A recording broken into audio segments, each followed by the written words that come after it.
India ഇനി മുതൽ യുദ്ധോപകരണങ്ങൾ ഇറക്കുമതിയല്ല കയറ്റുമതിയാണ് ചെയ്യാൻ പോകുന്നത്. ഇന്ത്യ യുദ്ധോപകരണങ്ങളുടെ കാര്യത്തിൽ സ്വയം പര്യാപ്തമാകുന്നുവെന്ന് ചുരുക്കം. അടുത്ത വർഷം മുതൽ യുദ്ധോപകരണങ്ങളുടെ ഇറക്കുമതി പൂർണ്ണമായും നിർത്തുമെന്ന് മേജർ ജനറൽ വി.കെ. ശർമ്മ ഈ അടുത്ത് നടന്നൊരു ചടങ്ങിലാണ് വ്യക്തമാക്കിയത്. നിലവിൽ ഏതാണ്ട് 8,000 കോടി രൂപയുടെ യുദ്ധോപകരണങ്ങളാണ് ആഗോളതലത്തിൽ നിന്നും വാങ്ങുന്നത്. ഇനി ഇതൊക്കെ സ്വദേശീയമായി ഉത്പാദിപ്പിക്കപ്പെടും. 175ഓളം തരത്തിലുള്ള യുദ്ധോപകരണങ്ങൾ ഉണ്ടാക്കാനുള്ള വഴി ഇന്ത്യ തുറന്നു കഴിഞ്ഞു. ഇതിനു മുമ്പ് വളരെ കുറച്ച് യുദ്ധോപകരണങ്ങളാണ് നാം ഉണ്ടാക്കിയിരുന്നത്. അവിടെ നിന്ന് വൻ കുതിച്ചുചാട്ടമാണ് ഇന്ത്യ നടത്തുന്നത്. ഇനി ഉണ്ടാക്കുന്നതോടൊപ്പം കയറ്റി അയക്കാനും തയ്യാറാവുകയാണ്. ഇത് ഇന്ത്യൻ സൈന്യത്തെ സംബന്ധിച്ച് വലിയൊരു നേട്ടം തന്നെയാണ്. ഡിപ്പാർട്ട്മെന്റ് ഓഫ് ഡിഫൻസ് പ്രൊഡക്ഷൻ നൽകുന്ന വിവരമനുസരിച്ച് ലിസ്റ്റ് ചെയ്യപ്പെട്ട 4,666 ഐറ്റത്തിൽ ഏതാണ്ട് 3,000 ഐറ്റത്തോളം നമ്മൾ ഇവിടെ തന്നെ നിർമ്മിക്കുവാൻ തുടങ്ങിയിരിക്കുന്നു. വൻകിട കമ്പനികൾക്കൊപ്പം 433 സ്റ്റാർട്ടപ്പുകളും MSMEയും ഡിഫൻസ് ഉൽപ്പന്നങ്ങൾ നിർമ്മിക്കുവാൻ തുടങ്ങിയിരിക്കുകയാണ്.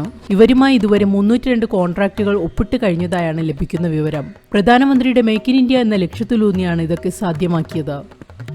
കഴിഞ്ഞ സാമ്പത്തിക വർഷം ഇന്ത്യയുടെ ഡിഫൻസ് എക്സ്പോർട്ട് 21,000 കോടി നേടിയിരുന്നു.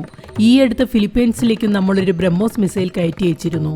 $375 മില്യൺ ഡീലായിരുന്നു അത്. വിയറ്റ്നാമും ഇന്ത്യയിൽ നിന്നും ബ്രഹ്മോസ് മിസൈൽ വാങ്ങാനുള്ള ചർച്ച നടത്തിക്കൊണ്ടിരിക്കുകയാണ്. $625 മില്യൺ ഡീലാണിത്.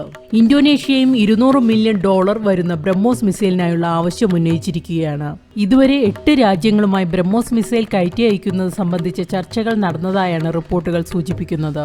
ബ്രഹ്മോസ് മിസൈൽ മാത്രമല്ല, ഡോണിയർ 228 എയർക്രാഫ്റ്റും ALH ഹെലികോപ്റ്റേഴ്സും കവചിത വാഹനങ്ങളും റഡാറും റോക്കറ്റ് ലോഞ്ചേഴ്സും നൈറ്റ് വിഷൻ ബൈനോക്കുലർ, ഡ്രോൺസ്, പീരങ്കികൾ, കോസ്റ്റർ സർവൈലൻസ് റഡാർ അങ്ങനെ വലിയൊരു നിര യുദ്ധോപകരണങ്ങൾ തന്നെ ഇന്ത്യ കയറ്റി അയക്കുന്നുണ്ട്. 80 രാജ്യങ്ങളിലേക്കാണ് നാം ഇപ്പോൾ കയറ്റുമതി നടത്തുന്നത്. Sri Lanka, Nepal, Israel, Egypt, UAE, Ethiopia, Bhutan, Saudi Arabia, Philippines, Poland, Spain, Chile തുടങ്ങിയ രാജ്യങ്ങളാണ് പ്രധാനപ്പെട്ട ഉപഭോക്താക്കൾ.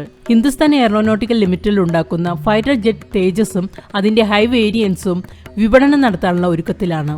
ഇന്ത്യക്ക് ഈ മേഖലയിൽ വളരെയധികം സാധ്യതയുണ്ടെന്നാണ് പുറത്തുവരുന്ന റിപ്പോർട്ടുകളും സൂചിപ്പിക്കുന്നത്.